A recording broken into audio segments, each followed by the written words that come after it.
How many of you have had at least one spiritual conversation this past week?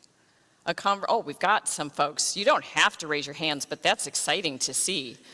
At least one conversation about words about like spirituality or God or courage or faith. That's wonderful. Now, if you were like most Americans, you've had 0 conversations about faith. Last week, last month, and even last year. I read a book last week that is called Learning to Speak God from Scratch by Jonathan Merritt. And he did a survey of 1,000 adults in the United States, and he asked them that question: have you had at least one spiritual conversation in the past week? Only 7% said yes. So Merritt thought, okay, I just need to talk to only Christians because they must be having all the spiritual conversations. And so he asked 1,000 Christians the same question: have you had a spiritual conversation in the past week? 13%. We are not using the words that we say are important to us. In 1950, 1960, we were often using words like God, faith, sin, repentance, courage, kindness, grace, mercy, gospel.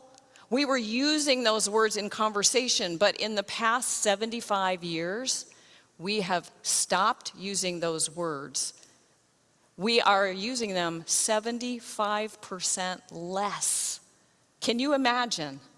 We are simply not having the conversations that we as Christians say are important to have. Now, why are we not talking God? Why are we not speaking about our spirituality and our faith? There are many reasons for it, and the first reason is the worst reason. The first reason is that those words do not matter to us anymore. They are not important to us. The second reason is we don't want to be annoying. We've all walked maybe downtown Jackson and saw somebody trying to pass out literature and trying to tell us about their beliefs, and we don't want to be that person, so we stop talking. Another reason is we don't know anymore what we're talking about. We can say the words, but we are not thinking about the words. We're not truly understanding them. In Merritt's book, he talks about a conversation between 2 people, Kathy and himself, Jonathan.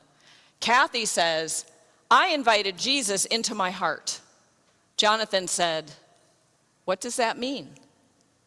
Kathy thought for a minute and she said, well, it means I'm saved. Jonathan said, well, what does that mean? Kathy said, well, it means that I've accepted God's gift of grace. And Jonathan said, what is grace? And Kathy got a little flustered and she said, it means I invited Jesus into my heart. So she went all the way around the circle and never answered a single question, arriving exactly where she had begun. We can say the words, we can parrot them back, but we're not paying attention to what they mean, and sometimes we don't understand what they mean. Now, there's another reason that we don't use the sacred words as much anymore, and that is because they have been weaponized. Let's use, for example, a word that has been in the news lately, and that is empathy. Empathy means sharing in the feelings and thoughts and experiences of others. Did your mother ever tell you, well, walk a mile in their shoes, and then you'll understand? That's empathy. But when our religious leaders take that word and couple it with the word toxic, we no longer know what the word means.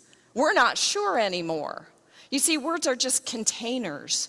A word doesn't really mean anything unless we attach meaning to it. Now, I have a confession to make. I have a word that I almost never use, and that's the word sin. And there's a reason I don't use that word. Now, in my sordid religious past, when I tried looking for God in all the wrong places, and I visited and worshiped in many different church traditions, I picked up a definition of sin that connected with fear. And it bothers me so much to this day that I have trouble using the word sin because I imagine other people also connect that word to fear.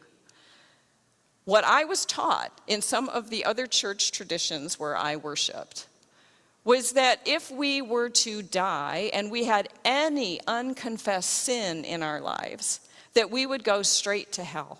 We would be on that slip and slide down into God's eternal toaster oven, and we would never get out of there.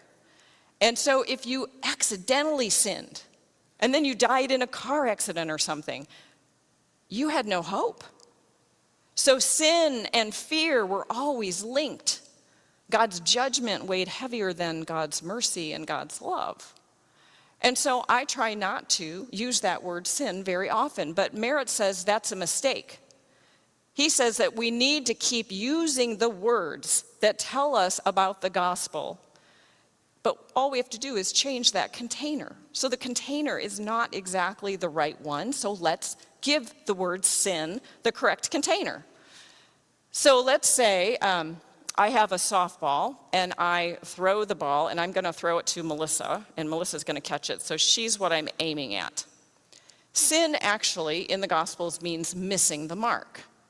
So I throw the ball, and I do not get it to Melissa. Instead, it clocks Bob right in the forehead. I'm sorry, Bob, that's a sin because I fell short. I missed the mark. Now, they also, I never knew how to throw when I was a kid, so I probably couldn't even get it to Bob. But I also don't know how to aim, so John, Margot, you're not safe either. Nobody is safe if I have a softball in my hand. Missing the mark is what sin means. And so if we begin to use that word again and we have that container around it, it makes sense to us. We can understand. We can be more grace-giving. We can show more mercy because we understand it differently. Now, if I tried to throw the ball at Bob to hurt him, that's different. There's an intent there that is evil, that is wicked, and I definitely need to repent for that. But many times the sin that we find ourselves in was accidental. We didn't mean to, and so we get to try again. The words are important because the words teach us how to be Christian. They teach us how to be people of faith, and we have to understand them correctly. Now, when eventually, after visiting all those other churches, I landed at a congregational church, the first time I walked in for worship, I was shocked because it was so boring. Oh my gosh. They had a call to worship, and they had an opening prayer, and they had a prayer of confession and words of reconciliation and assurance, and it just seemed to go on, and 2 or 3 readings, and I thought, are these people actually participating? Are they paying attention? Are they praying, or are they just reading the words? Well, it turns out that there is a lot of power in reading the words. There's a lot of power in the liturgy. Liturgy means the work of the people. And those words transform us as we hear words like reconciliation and forgiveness and redemption. As we begin to say those words in our printed prayers, we begin to change and transform because the words change us. The words are creative. The best example we have of the word being creative is in Genesis chapter 1.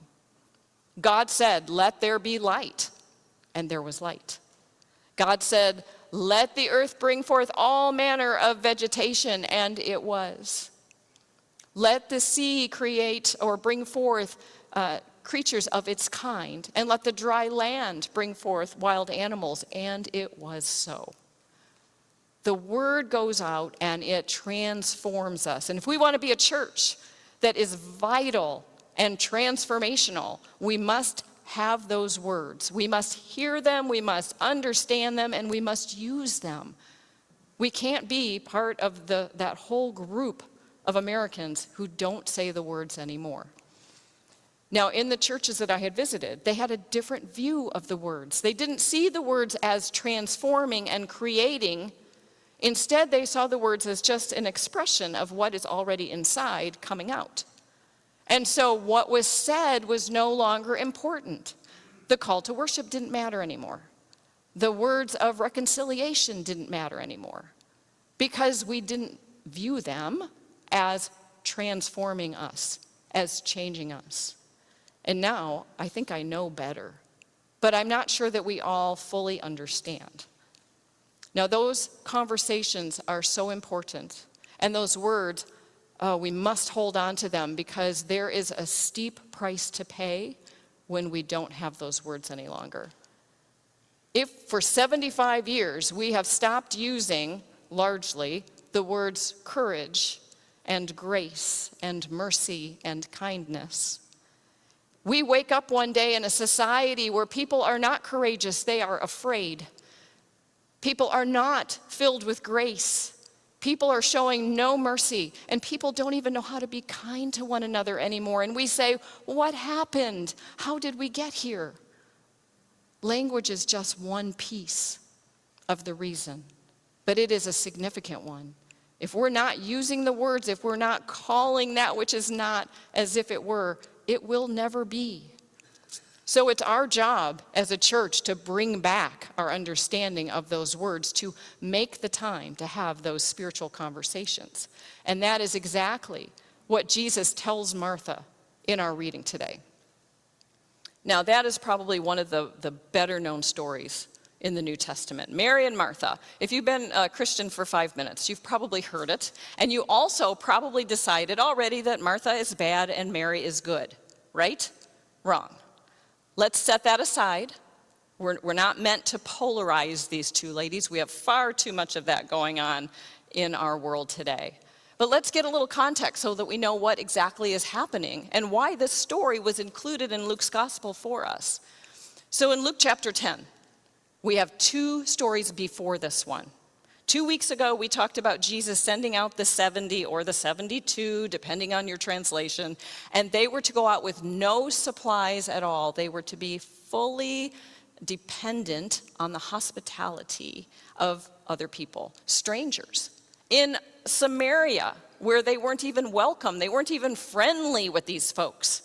They were to go and be at the mercy of the hospitality of strangers. And then in the next story, which we missed last week, it's the Good Samaritan. And the Good Samaritan is a story about an enemy who sees a person lying on the side of the road and shows again this extreme hospitality, this compassion, this care and concern. Takes care of this person who they would call one another enemy. But the Samaritan sees someone in need and shows that openness and care and hospitality. Now we have Martha and Mary, and Martha does exactly what Jesus has been talking about. She shows hospitality. She opened her home. Now we don't know how many people are traveling with Jesus. Could be 3 or 4, could be 12, could be 72, could be a huge crowd. Imagine for a moment your last family reunion, if you had one. If you went home today, and you found out the family reunion is at your house and you're not ready, that's a little bit of the way that Martha is feeling. She did the right thing. She said, sure, you can all come here. And then overwhelm hits because she doesn't know how she's going to feed everybody. How is she going to take care of everyone? How is she going to care for all these people? Mary, of course, is sitting at the feet of Jesus because she heard a spiritual conversation happening, and she is not going to pass that up. The dishes can wait, the cooking can wait, everything can wait. She's got to hear the words. She's got to understand the words so that she can use the words because they are going to change her, and she knows it, and Jesus knows it. But Martha is distracted.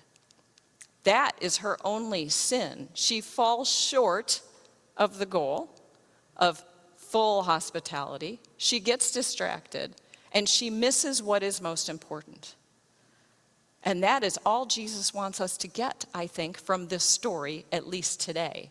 No matter how busy we are, no matter what is going on in our lives, no matter how distracted we are, no matter how brokenhearted we are, we must carve out time for those sacred conversations, because that is what transforms us. That is what changes us.